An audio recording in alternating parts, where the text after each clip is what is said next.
Je vais vous faire votre délivrance. Verset 23 à 24.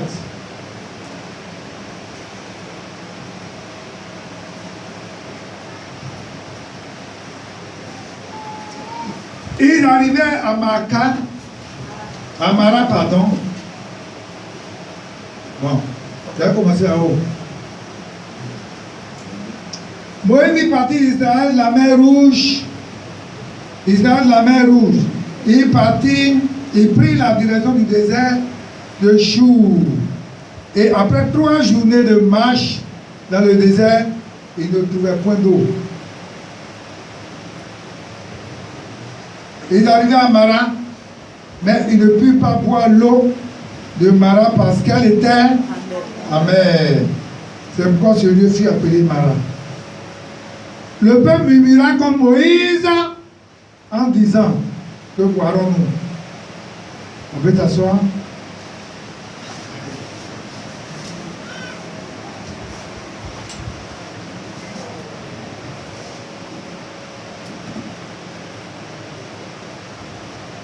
Donc dans la Bible, il y a plusieurs.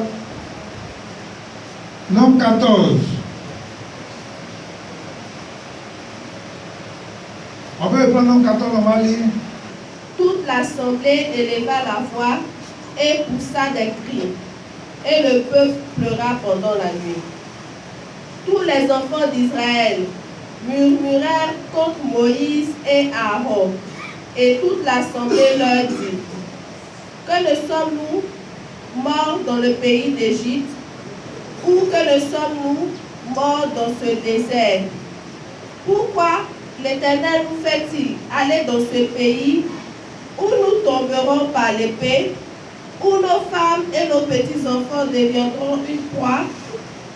Ne vaut-il pas mieux pour nous de retourner en Égypte? Et ils se mirent l'un à l'autre, nommant un chef, et ils se dirent, l'un à l'autre, nommant un chef, et retournons en Égypte. Moïse et Aaron tombèrent sur leur visage, en présence de toute l'assemblée réunie des enfants d'Israël. Et parmi ceux qui avaient exploré le pays, Josué, fils de Nun, et Caleb, fils de Jephunneh, déchirèrent leurs vêtements. Amen. Amen. Donc vous voyez déjà ces histoires-là, ces deux histoires que nous sommes en train de lire. La Bible dit que le peuple d'Israël est sorti d'Égypte. Et dans ta marche, ils vont arriver dans un endroit où il n'y avait pas d'eau. Et les gens vont se plaindre. Ils vont se plaindre de Moïse. Donc en réalité, quand on parle de murmure, les murmures c'est quoi? C'est se plaindre. Murmurer, c'est se plaindre. Quand on se plaint, tout ce qu'on vient de faire là, on se plaint. Et quand on parle de ça, c'est ce qu'on appelle les murmures. L'homme de Dieu vient, poussé par l'Esprit de Dieu, il vient, il donne un travail à faire. Il dit les gens doivent faire un exposé, les femmes se plaignent, elles disent elles ne font pas. C'est ça les murmures. Est-ce qu'on suit? Ou bien on dit il y a telle activité à faire à l'église. Et puis les gens se plaignent, pourquoi on fait ça même? On ne fait pas. C'est les murmures. Dans l'instant où l'homme de Dieu vient pour dire il y a telle chose qu'on va faire, poussé par l'Esprit de Dieu, et que le peuple refuse de faire tout ce que le peuple va dire, ça on appelle les murmures. Donc vous voyez, les gens sortent d'Égypte, ils progressent vers Canaan, mais ils arrivent dans le désert là. Vous voyez la vie d'une personne, il y a le désert. Dans la vie d'une personne, il y a toujours le désert qu'il faut traverser. Le désert, c'est le temps de souffrance. Le désert, c'est quand il n'y a point d'eau. On dit qu'ils ont fait 3 jours de marche, il n'y avait pas d'eau. Ils arrivent dans un endroit où il y a de l'eau, mais l'eau est amère, on ne peut pas boire. Et les gens vont se plaindre. Pourquoi Moïse nous a fait sortir d'Égypte? Un pays où le lait et le miel. Pour nous envoyer dans cet endroit-là où on souffre. Et il dit quoi? Ils vont me murmurer, ils vont dire c'est comme ça. Nomme-moi un chef. Et puis on va retourner en Égypte. Au lieu qu'on reste avec lui, nomme-moi un chef. On va l'abandonner. Et puis on va retourner en Égypte. Parce que là-bas au moins on a la nourriture. Alléluia. Vous voyez? Ils veulent retourner en Égypte.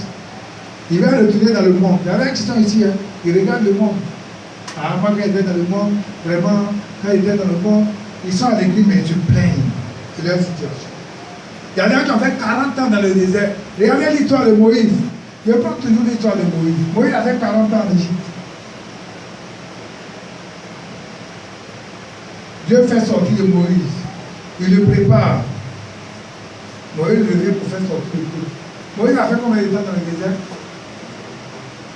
Combien de temps de préparation pour qu'il revienne libérer le peuple? Mais souvent les gens pensent qu'on a fait le monde. Et puis quand on vient à l'église, une semaine, Dieu va nous bénir. Ou bien un mois. C'est pourquoi les gens sont à l'église et puis ils cherchent des raccourcis. Parce qu'ils se rendent compte qu'ils sont à l'église, oui. Il y a des gens quand ils rêvent là, je dis quand ils viennent à l'église, il y a un petit contact le lendemain là, que la situation est réglée. Donc quand elle va régler, on va chercher des raccourcis nous-mêmes. Voilà. Et c'est ça. Ce qui fait que l'église, on a des problèmes. Parce qu'on n'est pas prêt à obéir à ce que Dieu dit. Mais nous-mêmes, qu'est-ce qu'on va faire? Qu'est-ce qu'on va planifier par nous-mêmes? Qu'est-ce que nous-mêmes on veut? Notre volonté. Pas la volonté de Dieu. Lui, il est assis là-bas, il fait quoi? On ne veut pas la volonté de Dieu. Mais on veut nous-mêmes notre volonté. Vous voyez? Dans le désert, là, il fait chaud. Dans le désert, la nuit, il fait froid. Et puis la journée, il fait chaud. Donc, dans le désert, là, il y a un temps où on doit, un temps d'épreuve, un temps de formation, un temps de souffrance. Regardez dans toute l'histoire des gens qui ont réussi dans la vie, il y a tout un temps d'épreuve. Quand on vient à l'église, on ne peut pas souffrir. Vous voyez? Dieu dit, vous allez arriver à Canaan. Les gens auraient peut-être voulu arriver à Canaan, peut-être en avion. Mais Dieu les fait marcher là, non, ils ne veulent pas. Ils vont se plaindre. Il n'y a pas l'eau. On va manger quoi? Qu'est-ce qu'on va faire? On va... Alléluia. Et on sort de là. Vous voyez, le partage de nombre que vous voyez, les gens arrivent, ils doivent explorer, ils doivent rentrer à Canaan. Dieu dit bon. Il dit à Moïse, il faut désigner un représentant par tribu. Et il faut qu'il parte explorer le pays. Et la Bible dit qu'ils vont désigner des gens par tribu. Et les gens vont aller, quand ils vont venir là, vers la porte, ils vont venir faire. On dit toute l'assemblée a pleuré toute la nuit. Parce que quand ils sont arrivés, ils n'ont pas été animés d'un esprit de vainqueur, mais c'est plutôt un esprit de défaite. Vous dites où on est parti là? C'est vrai, le pays là, c'est un pays qui est beau, il y a tout, il y a le lait, il y a le miel, il y a la nourriture, il y a l'abondance. Mais,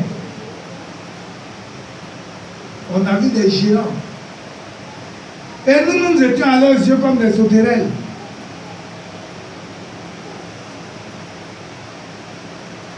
Donc où on s'en va là? Ils vont nous tuer. C'est pas la peine qu'on parte. Donc vous voyez, voici des gens qui vont venir. Ils vont venir faire des rapports là, au peuple. Et la Bible dit que toute l'assemblée va pleurer toute la nuit. Va murmurer comme Moïse et Aaron. Vous dites, voilà ce qu'on disait là. En Égypte, là, il y avait des cimetières là-bas. On pouvait rester là-bas, mourir, on allait nous enterrer.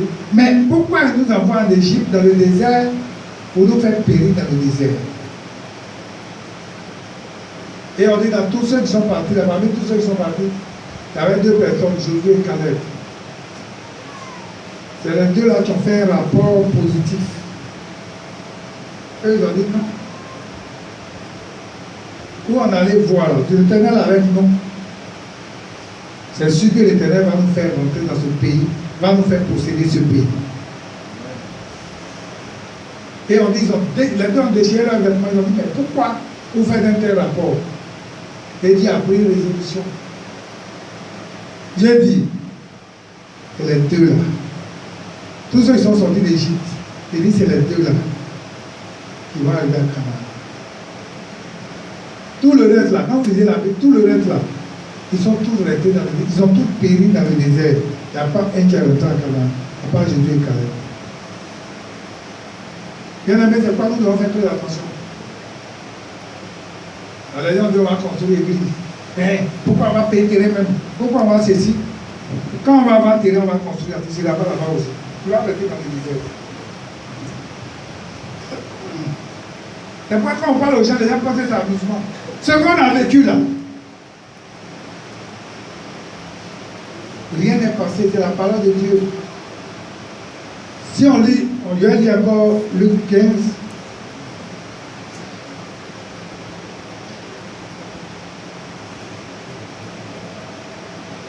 On dit les pharisiens et les scribes murmuraient. Bon. On dit tous les publicains et les gens de mauvaise vie s'approchaient de Jésus pour l'entendre. Et les publicains et les scribes murmuraient disant, cet homme accueille les gens de mauvaise vie et mange avec eux. Donc vous voyez, les gens vont murmurer contre Jésus, parce que Jésus, il mangeait avec les gens de mauvaise vie. Donc les pharisiens et puis les scribes vont dire, non, lui là, non, il n'est pas envoyé de Dieu. Comment il mange avec les gens de mauvaise vie? Ils vont murmurer contre lui. Et Jésus va dire que les médecins, là, ils n'ont pas fait pour ceux qui sont en bonne santé. Mais ceux qui ne sont pas en bonne santé, là, c'est pour eux qu'on a établi les médecins. Alléluia.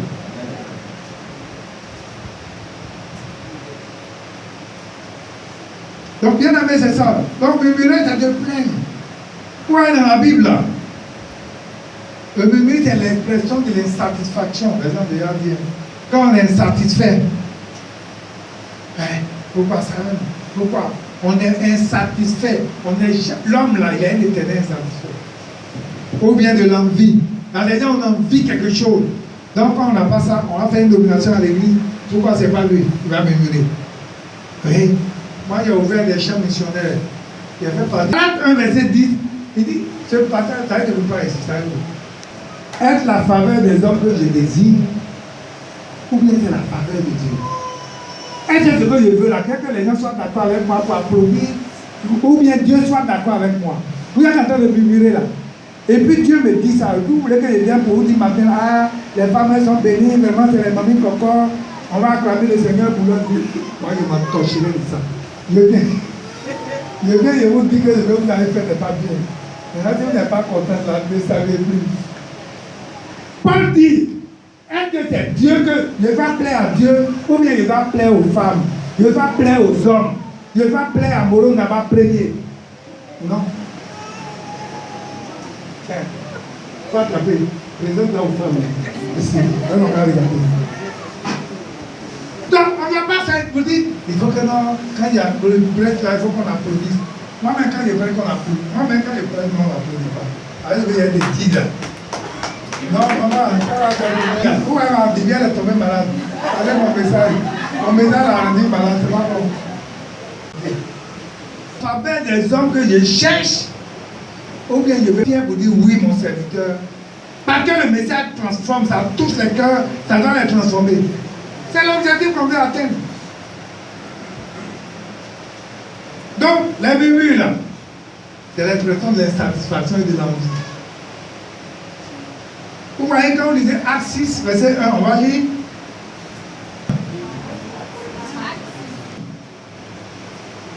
On est on parle de Galates là. Eh ben, Galates là. En ce temps-là, le nombre des disciples augmentant et les Helléniques murmuraient contre les Hébreux parce que leurs œuvres étaient négligées dans la distribution qui se faisait chaque jour. Donc on faisait comme don en nature là, dans l'église primitive. Et la Bible dit que les hellénistes là, un groupe de personnes qui sont venues un peu de l'étranger et tout ça. Donc ils ont vu que leurs œuvres étaient négligées. En fait, le partage qu'on faisait là était négligé. Donc, ils vont murmurer. Et c'est ce qui va faire que le diaconat va être institué. On va instituer le diaconat. Il va se charger de faire les partages. Donc, le diaconat a été institué à cause de ça. Là. Alléluia. Mais pas les gens comme Étienne. On dit, bon, on va charger les gens. Ils sont d'une sagesse. Hein? Pour pouvoir conduire les choses. Et c'est pour ça que les Étienne là ont été choisis par l'Esprit de Dieu. Alléluia. Donc les murmures, on peut murmurer contre Dieu, contre Jésus, contre l'homme. Ouais, Israël a beaucoup murmuré. Hein. Quand vous lisez l'histoire du peuple d'Israël, c'est un peuple qui a beaucoup murmuré et Dieu l'a aussi châtié. Les murmures là, quand on murmure, Dieu châtie toujours. C'est un péché que Dieu punit sévèrement. Les murmures. Souvent, il n'y a pas quand on dit péché là. Non, on allait voler, on allait commettre adultère, impudicité, ou bien on a fait quoi encore, on a menti, ou bien murmure là, c'est un péché très grave devant Dieu.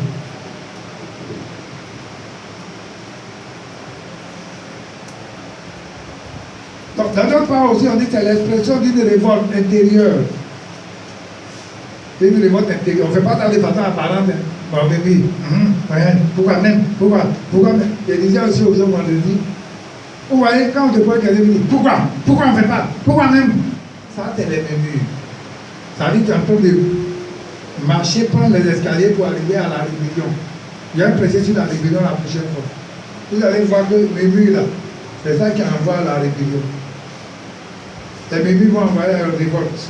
Parce que quand ils ont murmuré 14 là, vous allez voir nombre 16, il va avoir la révolte. D'Atan Corée à Biram. Maintenant, quand on va arriver à un certain niveau élevé, on va voir la rébellion, telle que les Absalom. C'est ça, non? Absalom, les Joab, tout ce qu'ils ont fait là-bas, les rébellions. Il y a des niveaux. Comme la déloyauté a des niveaux. Alléluia. Alléluia. Amen. Donc, c'est l'expression d'une révolte intérieure, contre la manière dont Dieu nous conduit. Donc, pourquoi tu as dit on va faire exposer même? Pourquoi? C'est ça, l'expression d'une révolte intérieure contre la manière dont Dieu nous conduit. Donc, Dieu dit on va faire exposer, non? On se plaint de ça. Ah, les bébés. Et ce comportement-là, ça enlève tout ce qui est valeur d'obéissance. Quand on murmure, on n'est pas obéissant.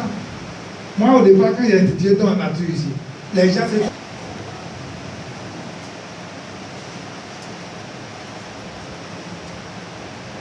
1 Corinthiens 10, le verset 10 dit ceci. C'est bon, tu es fatigué? 10. Verset 10.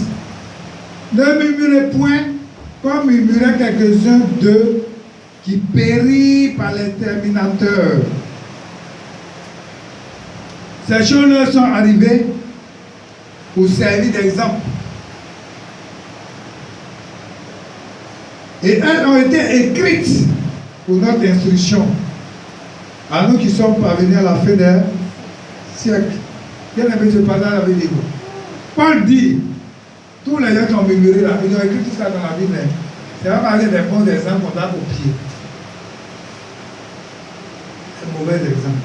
La Bible là, il y a des bons exemples et des mauvais exemples. Donc Paul dit que, écrivez ça, hein, ça là, vous qui avez les marqueurs là, soulignez comme on disait en train de faire là. Soulignez ça. Voyez ça constamment, lisez. Si quelqu'un dort là, prenez la photo, on veut les gens dans service d'or. Vous allez venir devant ici, vous n'êtes pas venu.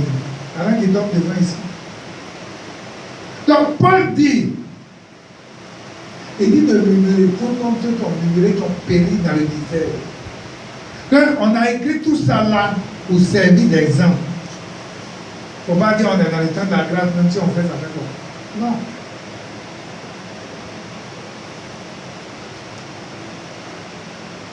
Alléluia. On va voir les conséquences rapidement.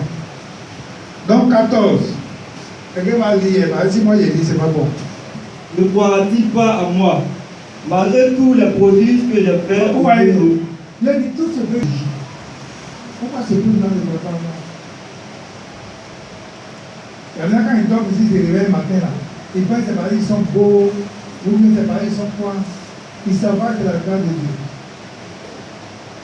C'est la grâce de Dieu. Hein? Pourquoi vous n'avez pas ça? Les prodiges que j'ai faits au milieu de lui. Verset 12. Je le frapperai par la peste, et je le détruirai, mais je ferai de toi une nation plus grande. Vous voyez, les gens amènent. Il dit, mais jusqu'à quand? tout ce qu'il a fait depuis l'Égypte, dans le désert, tout ça, le peuple l'a compris. Il a frappé ce peuple-là par la peste. Il faut lire encore 21 à 24. Je suis vivant, et la gloire de l'Éternel remplira toute la terre. Verset 22. Tous ceux qui ont vu ma gloire et les prodiges Pas la résolution, tous les gens ont la résolution. et les prodiges que j'ai fait en Égypte et dans le désert, qui m'ont tenté déjà 10 fois et qui n'ont point écouté ma voix. Verset 23. Tous ceux-là ne verront point le pays que j'ai juré à leur père de leur donner. Tous ceux qui m'ont méprisé ne le verront point.